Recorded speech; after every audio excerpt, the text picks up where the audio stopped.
Swing trading master class episode 14 में हम बात करने वाले हैं अदर पैटर्न्स देन वीसीपी के अलावा और कौन कौन से पैटर्न्स हैं। इससे पहले मैं आपको एक छोटा सा रिकैप दे देता हूं, जो वीडियो में नए हैं, चैनल पर नए हैं उनके लिए। वीसीपी हम समझ रहे थे, हमने वीसीपी समझ लिया था। मैंने फिर आपको ये बताया कि वीसीपी को आप किस तरह से क्राइटेरियाज के साथ ऐड कर सकते हो ताकि आप प्रायोरिटी कर सको कि कौन सा वीसीपी अच्छा है, कौन सा वीसीपी अच्छा नहीं है। इसके साथ साथ आपकी एक्यूरेसी भी इंक्रीज़ हो सके एंड रिस्क मैनेजमेंट भी बेटर हो सके। इन सब चीज़ों को हमने समझ लिया था एंड फिर मैंने आपको ये बताया था कि जब हम इन पैटर्न्स को समझ लेंगे, इन पैटर्न को कह रहा हूँ सॉरी, इन क्राइटेरियाज को समझ लेंगे एंड वीसीपी को समझ लेंगे एंड एक चीज़ को मास्टर करने के बाद, एक चीज़ को पूरी तरह से समझने के बाद हम अगर दूसरी चीज़ों को समझेंगे तो हमें कंपेरेटिवली बहुत आसान होगा। इसी वजह से मैंने आपको सबसे पहले वीसीपी को बहुत डिटेल में समझा दिया। This is episode 14 and episode 13 episodes हमने वीसीपी के ऊपर ही किए हैं लगभग, ठीक है। आप उन एपिसोड को जाकर के देख सकते हो, प्लेलिस्ट का लिंक आपको मिल जाएगा, नॉर्मल चैनल पे भी आपको मिल ही जाएगा। यहाँ पे अदर पैटर्न्स देन वीसीपी में पहला कौन सा है, inverted head and shoulder IHST। उसके बाद कौन सा है, उसके बाद है episodic pivot that is EP। उसके बाद है IPO, उसके बाद है पुल बैक। तो इसमें हम इस वीडियो में सिर्फ IHST के बारे में बात करने वाले हैं। IHST क्या होता है, इन्वर्टेड हेड एंड शोल्डर। सबसे पहले मैं आपको 2 मिनट में समझा दूंगा इन्वर्टेड हेड एंड शोल्डर कैसा कैसा दिख सकता है, ठीक है, क्योंकि हमें ऑन रियल मार्केट देखना है कि ये कैसा दिखता है, ठीक है। क्योंकि पैटर्न को ड्राइंग में या फिर आप कह सकते हो इस तरह से पिक्चर में देखना बहुत आसान है, बट चार्ट में देखना थोड़ा मुश्किल होता है। यहाँ पे इन्वर्टेड हेड एंड शोल्डर आप देख सकते हो, सिंपल सा, ठीक है। आप लोगों में से बहुत लोगों को पता भी होगा इन्वर्टेड हेड एंड शोल्डर कैसा दिखता है।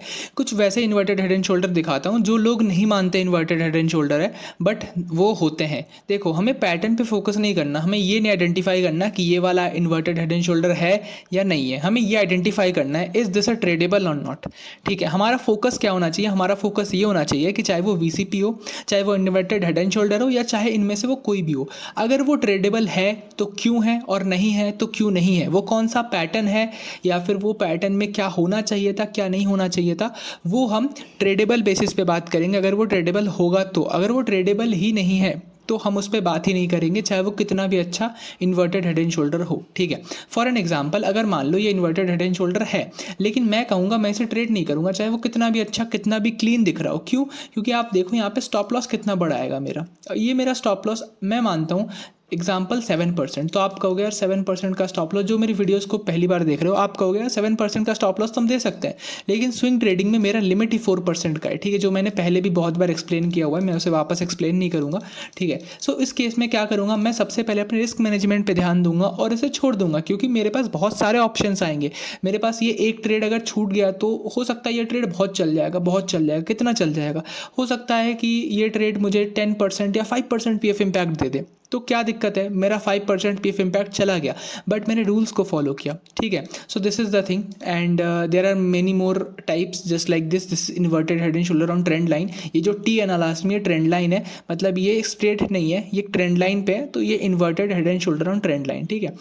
इसके बाद ये देख सकते हो, यहाँ पे आपको एक शोल्डर, एक हेड एंड दूसरा 2 राइट शोल्डर दिख रहे हैं, ठीक है। यहाँ पे आपको 3 शोल्डर है एंड एक हेड है, ये भी हेड एंड शोल्डर है। इसको आप वीसीपी भी कह सकते हो, ठीक है। जैसे मैंने बताया, पैटर्न इंटरप्रेट करना बहुत ज़रूरी नहीं है, आपको सिर्फ चार्ट पे पैटर्न दिखना चाहिए, ठीक है। पिक्टोरल ग्राफ्स या मतलब पिक्टोरल आप पैटर्न तो आइडेंटिफाई कर ही लोगे, लेकिन चार्ट पे आपको दिखना चाहिए, ठीक है। और चार्ट पे अगर आपको कहीं ऐसे 2 दिखते हैं तो उसमें कोई आपको घबराने वाली बात नहीं है कि इन्वर्टेड हेड एंड शोल्डर में एक शोल्डर होता था तो कहाँ से आ गए। यहाँ पे देख सकते हो, ये भी इन्वर्टेड हेड एंड शोल्डर है। इसे आप 40 वीसीपी भी कह सकते हो कि ये पहला, दूसरा, तीसरा और चौथा, 4 टी हैं इसमें, 40 वीसीपी। आप इसे इन्वर्टेड हेड एंड शोल्डर भी कह सकते हो। आपने शोल्डर मान लिया, इसे हेड मान लिया एंड ये 2 शोल्डर हैं, ठीक है। आप इसे 3T वीसीपी भी कह सकते हो, आप इसे 2T वीसीपी भी कह सकते हो, आप इसे कप एंड हैंडल भी कह सकते हो, जो कहना है कह लो, जैसे मैंने बताया, ये इंपॉर्टेंट नहीं है।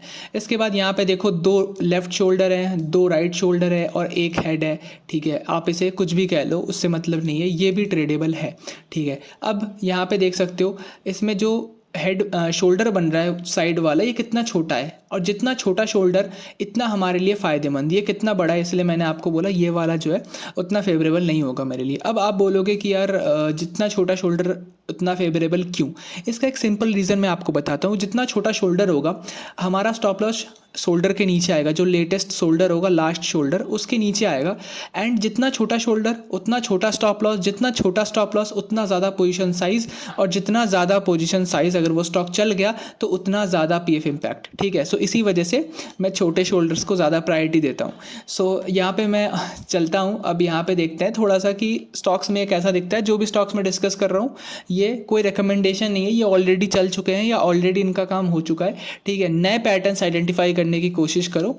और यहाँ पे अगर आप देखोगे, सिंपल सा मैं आपको दिखाता हूँ। यहाँ पे क्या दिख रहा है आपको? This is a shoulder, this is head and this is a small shoulder, and एक और शायद छोटा सा शोल्डर बन रहा है, तो बहुत छोटा शोल्डर है।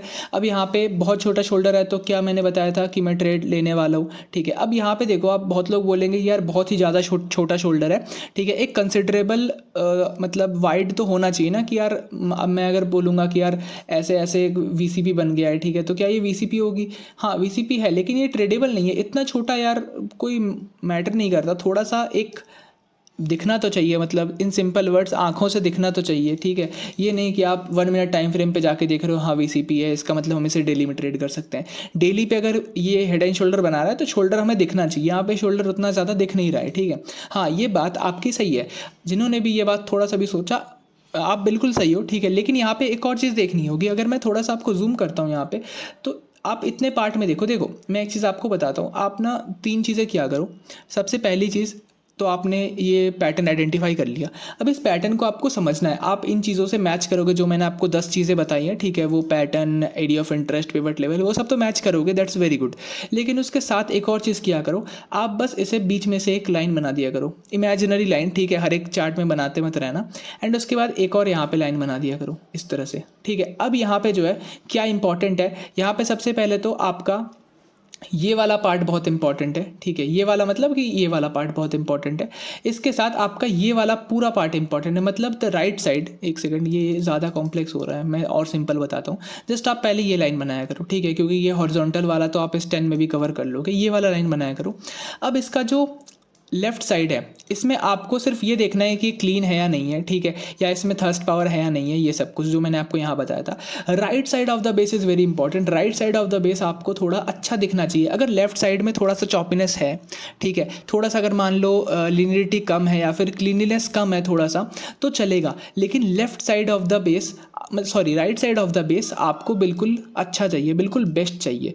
अगर राइट साइड में दिक्कत है, लेफ्ट साइड अच्छा है, तो यहाँ पे हम इसे इग्नोर करेंगे। ठीक है, सो ये बहुत इंपॉर्टेंट है कि आपको right side of the base देखना है। ठीक है, right side of the base देखो क्या हो रहा है। ठीक है, यहाँ पे आप थोड़ा सा अगर बेस में देखोगे, सो यहाँ पे क्या हो रहा है, आप ये जो ट्रेंड है, इस ट्रेंड को पढ़ने की कोशिश करो, समझने की कोशिश करो। देखो गैप है यहाँ पे, this is an Anfield gap. Anfield gap मैंने आपको बताया हुआ है कि अनफिल्ड गैप मतलब कि हम यहाँ पे इसे एक बहुत बड़ा प्लस पॉइंट दे सकते हैं। अगर स्टॉक अनफिल्ड गैप बना रहा है तो ये इसका मतलब सिंपल ये निकलता है कि स्टॉक में बहुत स्ट्रेंथ है। उसके बाद क्या हुआ, स्टॉक ऊपर गया एंड इस जगह पे देखो स्टॉक ने 3 ग्रीन कैंडल बनाए, उसके बाद एक फिर गैप बनाया, फिर ग्रीन कैंडल बनाया, फिर एक बड़ा गैप बनाया, फिर ग्रीन कैंडल बनाया, एंड अभी तक ये गैप अनफिल्ड है। ठीक है, एंड ये जो कैंडल है इसमें इसका highest volume in the quarter भी है। ठीक है, रिसेंटली इसके अर्निंग्स भी आए थे, तो अर्निंग्स रिएक्शन आप इसे कहोगे तो वो भी चलेगा। ठीक है, जो आप कह लो। यहाँ पे अगर मैं आपको दिखाऊं, देख सकते हो इसके अगले दिन अर्निंग्स था और अर्निंग्स का रिएक्शन क्या था, एक गैप जो कि अभी तक अनफिल्ड है, एंड ये स्टॉक जो है ऑलमोस्ट 10% या 11% ऊपर गया था, तो ऑब्वियसली ये भी पॉजिटिव चीज़ है। तो स्टॉक में आपको स्ट्रेंथ दिख रही है। अगर आप इतना ही देखोगे, इसमें आपको सिंपली स्ट्रेंथ दिख रही है स्टॉक में। ठीक है, सो जब स्टॉक में इतनी स्ट्रेंथ हो और इतना छोटा सा आपको एक पैटर्न दिख रहा हो, ठीक है, टाइटनेस दिख रही हो और इतना बड़ा बेस हो, तो डेफिनेटली आप इसे ट्राई करोगे। ठीक है, मैं तो इसे ट्राई करूँगा। अगर आप ये बोलोगे कि यार ये बहुत ही छोटा है, ठीक है, आई एग्री ये थोड़ा छोटा है, ठीक है, लेकिन क्योंकि यहाँ पे इतनी ज़्यादा स्ट्रेंथ है तो यहाँ पे ये नहीं बढ़ेगा। आप खुद सोचो ना कि अगर ये स्टॉक में स्ट्रेंथ नहीं होता तो ये स्टॉक नीचे आता, तो ये स्टॉक ऐसे करता। अगर ये स्टॉक में स्ट्रेंथ होता है तो ये स्टॉक यहीं से निकल जाएगा। क्यों? क्योंकि ये नीचे ही नहीं आएगा ना, क्योंकि इसमें स्ट्रेंथ है। स्ट्रेंथ मतलब क्या, लोग बाई कर रहे हैं। अगर ये स्टॉक नीचे ही भी आना चाहेगा तो लोग बाई करके इसे ऊपर भेज देंगे। ठीक है, तो ये नीचे आ ही नहीं पाएगा ना, लॉजिक समझो आप। ठीक है, तो इसीलिए जब स्टॉक में स्ट्रेंथ होता है तो स्टॉक्स नीचे नहीं आ सकते पूरा पैटर्न कंप्लीट करने के लिए या पूरा पैटर्न बेटर करने के लिए। ठीक है, ये सिंपल है। और अगर वो नीचे आएगा तो ये जो स्ट्रेंथ है ये आप कॉन्ट्राडिक्ट कर रहे हो ना एक दूसरे को। अगर स्ट्रेंथ है तो नीचे नहीं आएगा, और अच्छा पैटर्न होगा तो नीचे आएगा। दोनों बातें एक दूसरे को कॉन्ट्राडिक्ट कर रही हैं, आप ये समझ सकते हो, ठीक है। लेकिन देखते हैं क्या होता है। स्ट्रेंथ है और दिखनी चाहिए, अगर स्ट्रेंथ है तो स्टॉक यहाँ से निकलेगा, नहीं तो यहाँ से नीचे आ जाएगा। तो अगर आप देखोगे तो क्या हुआ, स्टॉक यहाँ से निकलने की इसने ट्राई करी लेकिन नहीं निकल पाया और नीचे आ गया। अगर आप यहाँ पे देखोगे, यहाँ पे थोड़ा सा स्टॉक रुक रहा है एंड कुछ तो यहाँ पे बना रहा है, ठीक है। सो व्हाट इज दिस, अगर आप देखोगे, so this is a very good एक शोल्डर हेड, और ये छोटा सा शोल्डर बन रहा है, ठीक है। तो यहाँ से निकलता है। सो यहाँ पे एक inverted head and shoulder pattern हम देख सकते हैं। लेकिन ये inverted head and shoulder pattern मैं बहुत ज़्यादा इंपॉर्टेंस इसमें नहीं दूंगा। क्यों नहीं दूंगा? क्योंकि यहाँ पे सबसे पहली चीज़ ये बहुत छोटा है, ठीक है। Inverted head and shoulder pattern या वीसीपी अगर बहुत छोटा है तो वो बहुत क्लीन होना चाहिए, और उतना ज़्यादा मतलब छोटा मैं ट्रेड भी नहीं करता। जैसे ये कितने दिन का है, अगर आप देखोगे यहाँ से ये बनना स्टार्ट हुआ मान लेते हैं, सो ये 22 दिन का है, मतलब कि इसने 1 महीने भी कंप्लीट नहीं किए हैं, ठीक है। सो इतना छोटा मैं ट्रेड नहीं करता पर्सनली, लेकिन मैं इसे ऑब्जर्वेशन में ज़रूर रखूँगा, या फिर एक छोटा सा पोजीशन में बना सकता हूँ, छोटा सा quantity, just like a pilot position, देखने के लिए कि क्या ये काम करता है, जो कि आगे चल करके मुझे एक प्रॉफिट कुशन दे देगा, जो मैंने आपको पहले वीडियोस में बताया हुआ है। सो यहाँ पे एक छोटा सा एंट्री मैं देखूंगा, बहुत छोटा सा 5% साइज। फिर देखो यहाँ पे क्या होता है, स्टॉक यहाँ से चल गया। तो ये जो एंट्री है, एक मेरी एंट्री यहाँ होती है इस लेवल के आसपास, इस हाई पे, ठीक है। एंड एक एंट्री तो जो मेन एंट्री है ये वाली, तो ये एंट्री जो है एक बार में हो गई। सो बहुत लोग यहाँ पे एंट्री नहीं भी लेंगे, मैं भी उनमें से हूँ जो यहाँ पे एंट्री अब नहीं लूँगा। क्यों? क्योंकि अगर ये स्टॉक इसके बजाय, मैं थोड़ा सा इसे कट कर देता हूँ इस हाईएस्ट वॉल्यूम एवर को, एंड अगर ये स्टॉक इसके बजाय धीरे से निकलता, एक अच्छा कैंडल बनाता, थोड़ा सा फिर टाइट होता, फिर एक और अच्छा कैंडल बनाता है, फिर यहाँ पे थोड़ा सा टाइट हो जाता, तो यहाँ पे एक बहुत बढ़िया एंट्री बन जाती, ठीक है। लेकिन क्योंकि ये स्टॉक डायरेक्टली निकल गया एक बार में, तो इसीलिए थोड़ा सा अब जो है रिस्क हमारा ज़्यादा बढ़ जाता है। सो इसी वजह से यहाँ पे एक छोटी सी एंट्री होती है, एंड उसके बाद जो स्टॉक साइडवेज हो गया, एंड अभी कुछ पैटर्न बनाने की कोशिश कर रहा है।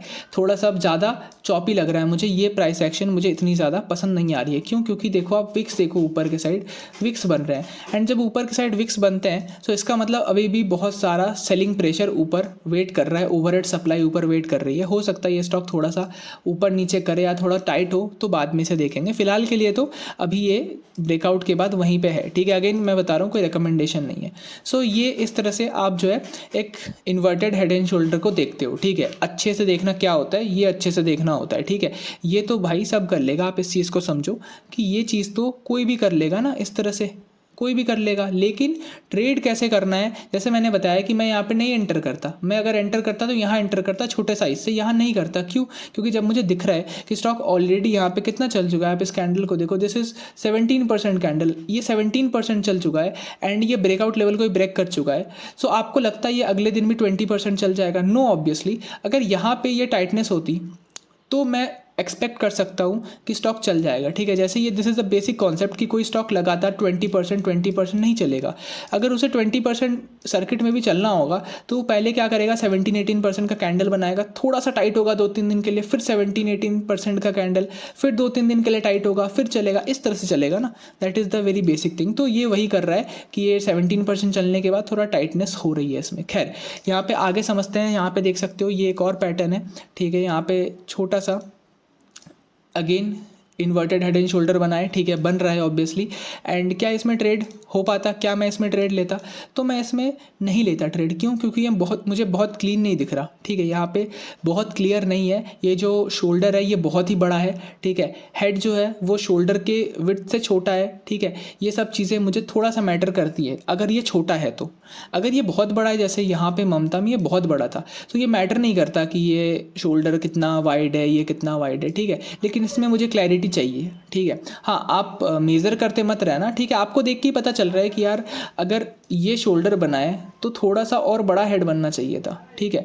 और अगर आप इसे वीसीपी भी देखोगे तो वीसीपी भी ये सही से नहीं लग रहा, ठीक है। सो ये जो है, अगर मैं इसे हेड एंड शोल्डर बोलता भी हूँ ना, तो मैं फोर्स कर रहा हूँ पैटर्न को, मैं पैटर्न को देख नहीं रहा हूँ, मैं फोर्स कर रहा हूँ कि यार यहाँ पे इस तरह से अगर मैं लाइन बनाता हूँ तो हो सकता है ये मुझे हेड एंड शोल्डर जैसा दिखे, ठीक है। सो मैं यहाँ पे ट्रेड नहीं लेता। एंड अगर आप देखोगे तो ये कुछ खास गया नहीं है अभी तक, ठीक है। अगर कोई और ऊपर पैटर्न बनाएगा या नो, क्योंकि ये कोई बहुत अच्छा पैटर्न नहीं था, ठीक है। एक मतलब नॉर्मल, ये आप कह सकते हो ऐसा पैटर्न मैं ऑब्जर्व करना पसंद करता हूँ, ट्रेड करना पसंद नहीं करता, ठीक है। ओके, एचपीएल में क्या हुआ था आप देखो, यहाँ पे एक बहुत ही अच्छा पैटर्न बना था, आप देख सकते हो यहाँ पे this is a shoulder, this is again a shoulder, this is a head, and अगर यहाँ से कंप्लीट करते हैं यहाँ पे एक head and shoulder pattern complete हो जाएगा। सो क्या आप इसे ट्रेड करते हैं? यहाँ पे एक बहुत बड़ी चीज़ देखने वाली है, वो ये है कि यहाँ पे एक बहुत बड़ा गैप है, there is a huge gap, जिसमें से कुछ गैप अनफिल्ड भी रह गया। यहाँ पे गैप फिलिंग करनी नीचे आया था, बट यहाँ पे कुछ गैप अनफिल्ड है, और इसी वजह से यहाँ पे एक बहुत अच्छा सेटअप बन जाता है। ठीक है, जब भी सेटअप में गैप्स होना तो कुछ चीज़ों को आप इग्नोर कर सकते हो। ठीक है, आईपीओज में और जो सेटअप्स में गैप है उनमें अगर कुछ चीज़ें अगर आपको अच्छी नहीं लग रही तो आप इग्नोर कर सकते हो। जस्ट लाइक अगर आप ये देखोगे ये पैटर्न बहुत अच्छा नहीं है, दिस इज़ नॉट गुड। यहाँ पे बहुत चॉपीनेस मुझे दिख रही है कि स्टॉक में बहुत सारे विक्स बन रहे हैं, कभी स्टॉक ऊपर तो रेड कैंडल से नीचे, फिर स्टॉक में बहुत बड़ा विक बना, ठीक है, फिर स्टॉक नीचे गिरा, फिर गैप आया। ठीक है, तो ये मुझे बहुत अच्छा नहीं लग रहा। लेकिन अगर आप यहाँ से देखोगे ये मुझे अच्छा लग रहा है। जस्ट मैंने एक और लाइन बना दिया, तो मेरा left side is not that good, but मेरा राइट साइड बहुत अच्छा है। क्यों अच्छा है? क्योंकि अगर आप देखोगे मैं एवी ऐप है ये, ठीक है, ये एवी ऐप है जो मैंने यहाँ पे पुट किया है, जो आप देख सकते हो इसने पहले एवी ऐप को सपोर्ट किया, फिर इसको ब्रेक किया, फिर इसको रेजिस्टेंस दिया, फिर अब उसे सपोर्ट ले रहा है। ठीक है, सो मैं आपको लगाना सिखा दूंगा ये बाद में। फॉर द मोमेंट अगर आप देखोगे क्या हो रहा है, यहाँ पे देखो, यहाँ पे गैप है जो कि छोटा सा अनफिल्ड गैप है। स्टॉक ऊपर गया, एवी वैप को ब्रेक किया, ब्रेक करने के बाद एवी वैप से सपोर्ट लिया, एंड उसके बाद अभी फिर से एवी वैप पे भी है और एक पैटर्न भी बना रहा है, और बहुत क्लीन लग रहा है इस टाइम। दिस इज़ क्लीन क्योंकि ये एक बहुत बड़ा कैंडल है। ठीक है, उसके बाद छोटे छोटे कैंडल्स बन रहे हैं, तो this is clean. And pocket pivot volume भी आप देख सकते हो, है ना। तो यहाँ पे right side of the base is looking good, left side थोड़ा सा ख़राब है, लेकिन क्योंकि हमारे पास एक बहुत बड़ा गैप है तो मैं लेफ्ट साइड को थोड़ा इग्नोर करूँगा। अब आगे देखते हैं चलता है नहीं चलता है। ओके, सो ये चला तो है, थोड़ा सा ऊपर नीचे करते करते ये चला तो है, बट अगर आप देखोगे फिर से नीचे आ जाएगा क्योंकि मार्केट इस टाइम पे ख़राब हो गया था। सो जैसे मैंने बताया सेटअप कितना भी अच्छा हो, मार्केट ख़राब है तो थोड़ी सी दिक्कत तो आएगी। ठीक है, ओके, अब यहाँ पे बात यह आती है कि आप बोलोगे कि यार आपने तो बोला था आप इसे ट्रेड करोगे, फिर ये नीचे आ गया। ठीक है, ऑब्वियसली ये ऐसा हुआ क्यों? क्योंकि मैं आपको रीसेंट एग्जांपल्स दिखा रहा हूँ, एंड इसमें आपको ये चीज़ ऐड करनी है कि market breadth is not good. ठीक है, मार्केट ब्रेथ अच्छा नहीं है इसी वजह से, और अगर मार्केट ब्रेथ बेटर होगा तो इस तरह के सेटअप्स आपको बहुत अच्छे चलते दिखेंगे। ठीक है, एक और चीज़ मैं आपको दिखाता हूँ, बैंक ऑफ इंडिया। अब यहाँ पे क्या हुआ देखो, वेरी बिग गैप, और इस गैप के बाद एक और गैप बना, एंड दोनों गैप्स अनफिल्ड रह गए। तो यहाँ पे तो मतलब आप कह सकते हो बहुत ही ज़्यादा अच्छा अपॉर्चुनिटी है। अगर ये 20% में होता तो यहाँ पे ऑब्वियसली एक बहुत बड़ी साइज़ ली जा सकती थी, बट ये 20% में नहीं था, 10% में आ गया था। उसके बाद स्टॉक कंसोलिडेट किया, यहाँ पे एक छोटा सा वीसीपी टाइप फॉर्मेशन हुआ, स्टॉक निकला, एंड उसके बाद यहाँ पे अगर आप देखोगे एक inverted head and shoulder on trend line बना। कैसे? ये शोल्डर, ये हेड, ये शोल्डर। अब ये क्लीन है।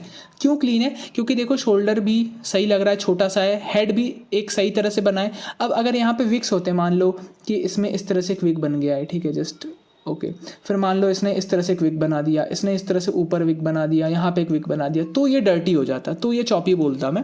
लेकिन क्योंकि कोई विक्स नहीं है, आराम से इसने एक हेड बनाया, एंड शोल्डर में ये बहुत बढ़िया टाइट हो रहा है। सो यहाँ पे एक बहुत अच्छी एंट्री बनती है, मैंने भी ये एंट्री की थी, एंड उसके बाद स्टॉक ने जो है अपर सर्किट मारा था, यहाँ पे नीचे आके थोड़ा क्लोज हुआ था, मतलब सर्किट इसमें लग गया था, एंड नेक्स्ट डे भी ऑलमोस्ट 4.5% ऊपर था, पॉकेट पिवट वॉल्यूम्स थे, एंड उसके बाद थोड़ा मार्केट कंडीशन खराब हो गया था तो मैंने एग्जिट कर दिया, एंड स्टॉक भी उसके बाद साइडवेज ही हो गया था। ठीक है, सो इस तरह से देख सकते हो, this is a very clean, and बहुत छोटा है। जैसे मैंने बताया था कि यार आपको एक महीना कम से कम वीसीबी बनना चाहिए, लेकिन ये एक महीना भी नहीं था। आप देख सकते हो 16 दिन थे, ऑलमोस्ट 16-17 दिन थे, एंड 16-17 दिन में ये चल गया। क्यों? क्योंकि यहाँ पे गैप देखो कितना बड़ा है। ठीक है, जब गैप होता है ना तो जैसे मैंने बताया कुछ चीज़ों को आप हटा सकते हो।